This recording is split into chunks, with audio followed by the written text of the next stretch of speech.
ni som ni paruk zan na tring hun khua a zai on ministry ten kan tlang dung khoru lian atanga marlam zong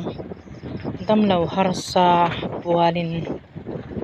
bom kan tok but kan do ani chu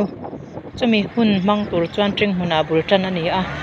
avoi khatna atan tring hun kho chunga bultan ani a an vc tele wai me khotangin minlo troi oma ma min lak puya ma min lak sangka a section ang zong pon an chunga kan lom tak puzet ani ti zai on ministry min lom thu ka soi ni sela anin pek zo na damlo harsa ta na anin pek zo na le min lo pui na zong zong eng karen lama te thil dang nga te po min troi om thle a tring hun khotlang an fak om tak puzet ani ti kha karan seidu ani e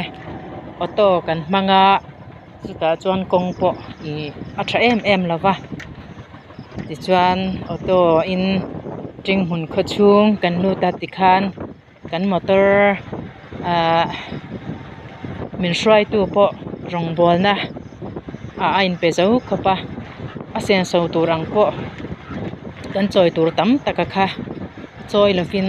a thlon ang deuh tho in min shrai awangin achunga po kan lom tak setani ti kha karon soi du bok ani e kan pathen mangai tu hun tha hun lom takal imin hu tirna zara boi tu khin information a kan lo het kan lo ngai tha angin ester team ti a rong bol na lo nei hak chu boi tu khomin kan khomun ngei hung stirin mi har sa hai ta dinga lalpa rong bol na an lo nei nak sun zom dingin hi tring hun khotang yung thoi tunga boi tu khin bultan thei dinga kanang dei lom kan tei kom lom thu kan thil che boi tu khin lalpa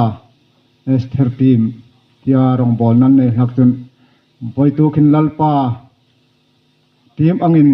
mitam tak hung thei